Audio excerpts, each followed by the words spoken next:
Buenas tardes. Hoy hablaremos sobre la dictadura de Santana. ¿Quién fue Antonio López de Santana? Antonio López de Santana fue un militar mexicano que dominó la vida política de su país entre 1823 y 1855. Durante esos 32 años ostentó el poder en reiteradas ocasiones. Fue 11 veces presidente y 2 veces gobernador, mientras que en otras digitó desde la sombra de los relevos presidenciales. Pragmático y oportunista, apoyó tanto liberales y federalistas como conservadores y centralistas, sin mostrar ningún escrúpulo por cambiar de partido o ideología. De actitudes grotescas, es recordado como general. Fue capturado mientras dormía una siesta en su tienda de campaña, o como el presidente que organizó un funeral para darle sepultura a la pierna que había dado en la lucha contra los franceses. Infancia, juventud y formación militar. Antonio Padua María Severino López de Santana y Pérez de Lebrón nació el 21 de febrero de 1900 en la ciudad de Jalapa, en el Virreinato de Nueva España. Sus padres fueron Manuela Pérez de Lebrón y Antonio López de Santana Ana, y Pérez, un buen notario español y de buena posición económica. Durante su adolescencia, su familia se radicó de Ciudad de Veracruz, donde ingresó como cadete en el ejército real pese a la oposición de su padre, que deseaba que estudiaría en Derecho. Independencia de México. En 1810 se desempeñaba como capitán del ejército realista, cuando se produjo el grito de Dolores y se inició la lucha por la independencia.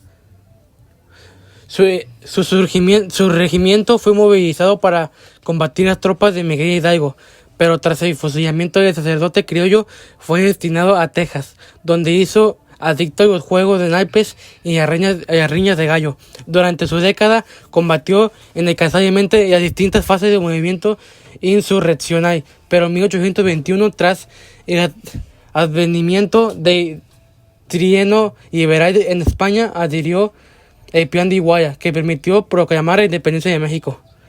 Influencia política. A partir de 1822, cuando Emilio emitió el plan de Veracruz, desconoció a Agustín de Iturbide como emperador.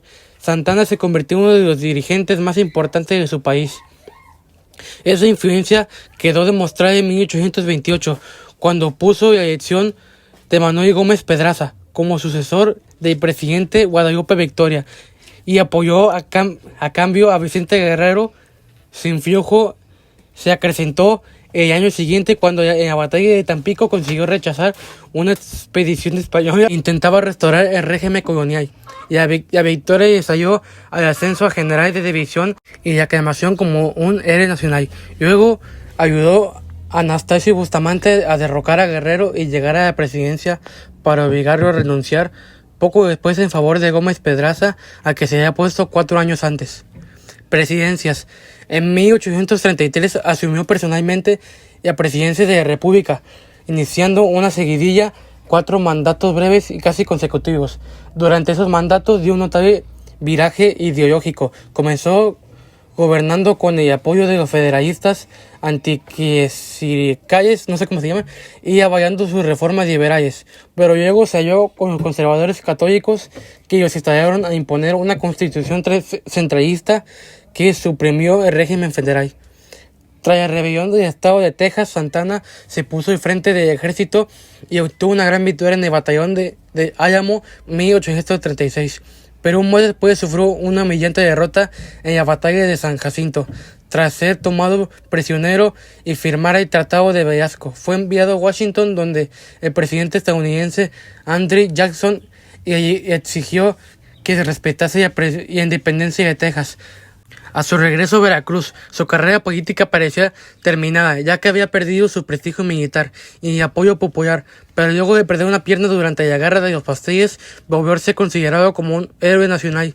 Aprovechando esa popularidad, Santana sumó otra vez la presidencia durante 1839 para volver en 1841. 1843 y 1844, pero tras conocerse las negociaciones que concluyeron con la anexión de Texas por los Estados Unidos, se exilió en Cuba.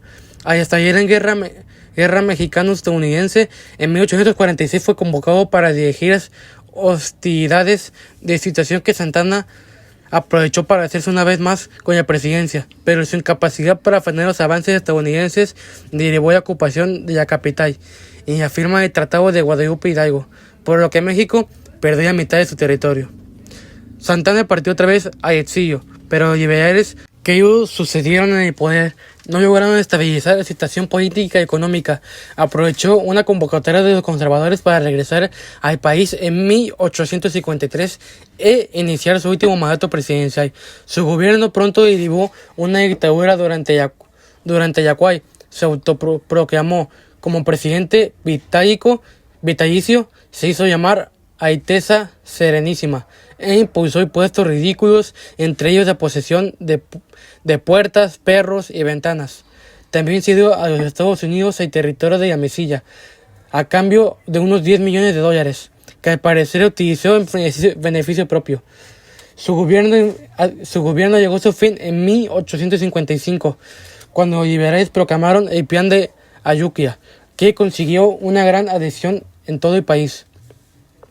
Vida privada.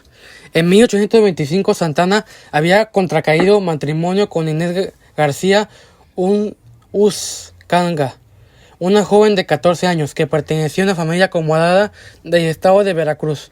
El matrimonio tuvo 4 hijos: Antonio Manuel Guadalupe y María del Carmen. De los 3 alcanzaron la edad adulta. En 1844, 40 días después de la repentina muerte de Inés, se casó con María de Dolores Tosta Gómez.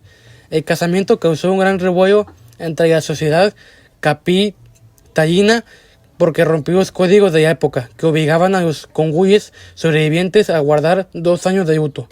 María Dolores lo acompañó durante el resto de su vida sin que la pareja tuviera adolescencia.